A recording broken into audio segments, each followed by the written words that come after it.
जो इंसान आज आपको इग्नोर कर रहा है वो आपकी जिंदगी में वापस आएगा भीख मांगता हुआ। अगर आप ऐसा चाहते हैं तो 5 स्टेप्स जो कि आपको अभी और इसी वक्त में कर लेनी चाहिए। सबसे पहली चीज, रिफ्लेक्ट ऑन दिस सिचुएशन। माना कि आपकी सिचुएशन बहुत बुरी है, वो इंसान आपको इग्नोर कर रहा है, आप उसको हमेशा मैसेजेस करते रहते हैं, कॉल्स करते हैं, लेकिन वो इग्नोर करता चला आ रहा है। हमारे मन में तमाम विचार उठते हैं कि कहीं वो किसी और के साथ तो नहीं लग गया, कहीं मैंने कुछ बुरा तो नहीं कर दिया, कहीं कुछ ऐसा तो नहीं हो गया, कहीं कुछ वैसा तो नहीं हो गया। अगर तो आपको कुछ भी आइडिया नहीं है तो रिजल्ट पे पहुंचने से पहले रिफ्लेक्ट करिए सिचुएशन को। आप ये समझने की कोशिश कीजिए कि क्या आपने किया हुआ होगा। देखो, ये लगना कि ये हुआ होगा वो हुआ होगा और ये पता करना कि एक्चुअल में क्या हुआ, इन दोनों में डिफरेंस होता है। हम हमेशा शॉर्टकट ढूंढते हैं, हम हमेशा ब्लेम गेम खेलते हैं, हम हमेशा अपने आप को विक्टिम मानना शुरू कर देते हैं। हम कभी ये नहीं देखते कि मुझसे कोई बुराई हुई होगी, मैंने कोई गलती की होगी। नहीं, हम हमेशा सामने वाले पे आरोप लगाते हैं। यही चीज आप कर रहे हैं, यही चीज हो सकता है वो इंसान भी कर रहा हो। इसलिए ये पता करने की कोशिश कीजिए, आराम से बैठिए, समझने की कोशिश कीजिए कि आपने कौन कौन सी चीजें अभी पास्ट में बुरी की हैं, उसका क्या प्रभाव हुआ होगा। ये समझना बहुत ज्यादा जरूरी है, क्योंकि शुरुआत हमसे ही होती है। अगर वो इंसान हमारे लिए अच्छा कर रहा है तो इसलिए क्योंकि हम उसके लिए अच्छे हैं, और अगर वो आपको इग्नोर कर रहा है तो कहीं ना कहीं आपने कुछ ना कुछ चीजें तो की होंगी। और अगर आपने कुछ भी नहीं किया तो भी आपकी चॉइस तो गलत थी ही ना। आपने एक ऐसे इंसान को चुन लिया जो आपकी कोई गलती किए बिना भी आपके साथ गलत कर सकता है, उसमें भी आपकी ही गलती है। तो पहली चीज, अपनी सिचुएशन को देखिए, रिफ्लेक्ट करने की कोशिश कीजिए उस सिचुएशन पे। दूसरी चीज, step number 2, give them space. उनको उनका वक्त दीजिए। वक्त देने का मतलब ये नहीं होता कि आप उनको कोई अल्टीमेटम दें कि मैं तेरे को 2 दिन का टाइम देता हूं, तेरे को जो सोचना है सोच ले, उसके बाद बात करते हैं। ये सब फालतू की बातें हैं। उनको उनका वक्त देने से मेरा मतलब है कि छोड़ दीजिए चीजें, थोड़ी देर शांत हो जाइए। उनको आपने इतना भाव दे दिया होता है, आपने उतना ज्यादा उनको अहम दे दिया होता है, उनको इतना महत्व दे दिया होता है कि वो गुरूर में हैं कि आप तो उनके लिए पागल हैं, और वो उसी गुरूर का मजा ले रहे हैं, वो उसी अहंकार की तृप्ति कर रहे हैं। इसलिए जरूरी है कि आप जिसको अभी इतना भाव दे रहे हैं, जो आपके दिमाग में बसा हुआ है, क्योंकि बसा है तभी तो आप ये वीडियो देख रहे हैं, और ये वीडियो आप जैसे जैसे आगे देखते जा रहे हैं आपके मन में बस उससे रिलेटेड ही चीजें आ रही हैं, आप उसी के बारे में ही विचार कर रहे हैं। ये दिखाता है कि वो इंसान आपके मन में कितना हावी हो चुका है। थोड़ा आराम कीजिए, अपने आप को वक्त दीजिए, उनको वक्त दीजिए। मैसेज करना बंद कीजिए, कॉल करना बंद कीजिए, उनके बारे में पूछना बंद कीजिए। आपके दिमाग में वो इंसान ऑब्वियसली आएगा, क्योंकि मेमोरीज ऐसी बन चुकी हैं, आती हैं। इंसान का दिमाग ऐसे ही काम करता है, रातों रात कुछ भी नहीं जाता। उसकी आदत लगने में भी आपको टाइम लगा तो आदत निकलने में भी टाइम लगता है, ये आपको समझना होगा। उनको उनका वक्त दीजिए, और क्या पता कि कुछ हुआ ही ना हो सकता है उसका कोई फैमिली मैटर हो सकता है वो किसी चीज से बहुत जूझ रहा हो, डिस्कस ना करना चाहता हो। सो व्हाट, सबकी अपनी पर्सनल लाइफ होती है। जस्ट बिकॉज कि आप किसी से प्यार करते हैं, आपका कोई बहुत अच्छा दोस्त है, या आपका कोई बेटा है, बेटी है, कोई आपकी मम्मी है, आपके पापा है, इसका मतलब ये नहीं कि आप उनकी जिंदगी में घुस चुके हैं। ऐसा नहीं होता। सबकी एक हद के बाद प्राइवेसी होती है, और उसकी रिस्पेक्ट आपको जरूर करनी चाहिए। Step number 3, communication is the key. ये तो आपको बहुत पहले ही समझ जाना चाहिए था, लेकिन ऐसा हुआ नहीं है।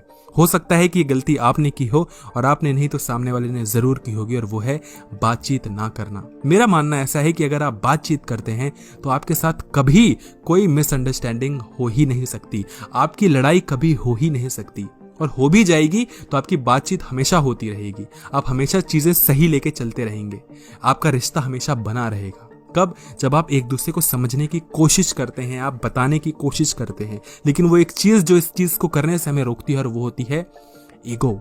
मैं क्यों रिप्लाई करूं, मैं क्यों मैसेज करूं, मैं क्यों कोशिश करूं, मैं पहले ये क्यों करूं।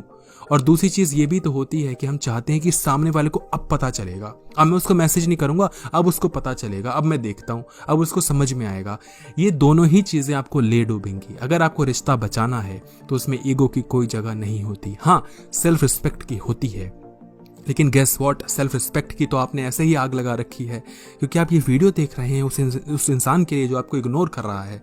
तो ऐसे में बचिए, सेल्फ रिस्पेक्ट दिखाइए, ईगो नहीं। स्टेप नंबर 3, बात करने की कोशिश कीजिए।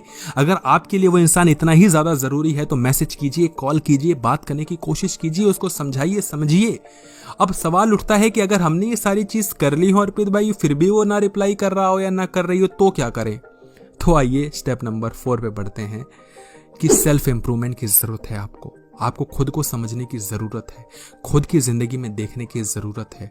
आप लोगों में इतना ज्यादा घुस चुके हैं, आपको लोगों की बातों से, उनके एक्शंस से इतना ज्यादा फर्क पड़ता है कि आप खुद को देख ही नहीं पा रहे हैं। अब यहाँ पे बात सेल्फ रिस्पेक्ट की शुरू होती है। अगर आपने उनके लिए सब कुछ कर लिया जो आप कर सकते थे अपने एंड से, और फिर भी सामने वाला नहीं मान रहा, तो आप किस चीज की उम्मीद करते हैं? आप कोई करिश्मे की उम्मीद कर रहे हैं? आप कुछ ऐसा उम्मीद कर रहे हैं कि मैं कोई आपको जादू टोना बता दूंगा और सब सही हो जाएगा? नहीं, चीजें बुरी बहुत पहले ही होना शुरू हो गई थी, जब आपको लगा करता था कि चीजें तो सब सही हैं। फॉर एग्जाम्पल, अगर मेरा किसी लड़की के साथ रिश्ता है और मैं उसके लिए एफर्ट्स लगाता हूँ, वो बहुत खुश होती है, और ऐसे ही लगाते लगाते मैं और ज्यादा उसको एफर्ट्स उस पर पुट करना शुरू कर देता हूँ, उसकी गलतियां इग्नोर करना शुरू कर देता हूँ, वो मेरे पे चढ़ती है, मेरे पे गुस्सा करती है, उसको मैं इग्नोर कर देता हूँ। ठीक है ना, प्यार है ना, गलती तो वहीं पर शुरू हो गई थी। वो हमें चीजें क्यूट लगती हैं, हमें चीजें अच्छी लगती हैं जब तक वो चेज का गेम चलता है, लेकिन जैसे ही वो चीजें मिल जाती हैं, और वो चीजें मिलना कुछ भी हो सकता है आपके लिए सेक्स हो सकता है आपके लिए एक दूसरे का मिलना हो सकता है आप दोनों का एक दूसरे में खो जाना और एक दूसरे को एक्सेप्ट कर लेना, ये हो सकता है। देखो, जब तक चीजें मिलती नहीं है तब तक मजा आता है, और उस मजे में हम वो सारी चीजें देना शुरू कर देते हैं जो कि हमें बाद में हर्ट करती हैं, है ना। तो याद रखिए, हमेशा चीजें समझना शुरू कीजिए। गलती आपने बहुत पहले की थी, उस गलती से सीखना शुरू कीजिए। आगे से गलती आप ना करें, इसका भरोसा अपने आप को दिलाइए। क्योंकि मुझे नहीं पता ये इंसान आपकी जिंदगी में वापस आएगा या नहीं आएगा, लेकिन मैं इतना जरूर कह सकता हूं कि जो गलती आपने इसके साथ की, अगर यही गलती आप अगली बार किसी और के साथ करेंगे तो सेम रिजल्ट होने वाला है, और फिर भी आप उतने ही परेशान रहेंगे जितने आप आज परेशान हैं। खुद के एक्शंस को देखिए। एंड स्टेप नंबर 5, जिंदगी बहुत बड़ी है, जिंदगी में बहुत चीजें हैं।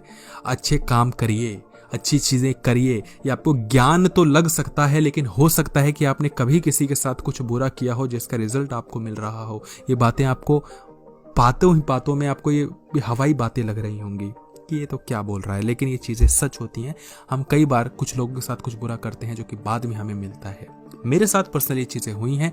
जब भी मैंने कभी किसी का दिल दुखाया है, उसका रिजल्ट मुझे बाद में मिला है, और उसी तरीके से मिला है। अगर आप सोचेंगे तो आपको हिंट जरूर मिलेगा कि आपने किसका दिल दुखाया था। अच्छे काम कीजिए, खुद कोई गलती मत कीजिए। सामने वाला अगर गलती करे तो उससे बात करने की कोशिश कीजिए, फिर भी वो नहीं मानता, जिंदगी बहुत बड़ी है, लोग बहुत सारे हैं, आप जरूरी हैं, आपकी जिंदगी जरूरी है, ना कि कोई इंसान इतना जरूरी हो सकता है जिसके लिए आप इतना एफर्ट्स डाल दें। Wasting efforts. वीडियो अगर अच्छी लगी हो तो वीडियो को लाइक करना, कमेंट सेक्शन में जरूर रिप्लाई करना। वीडियो देखने के लिए आपका धन्यवाद।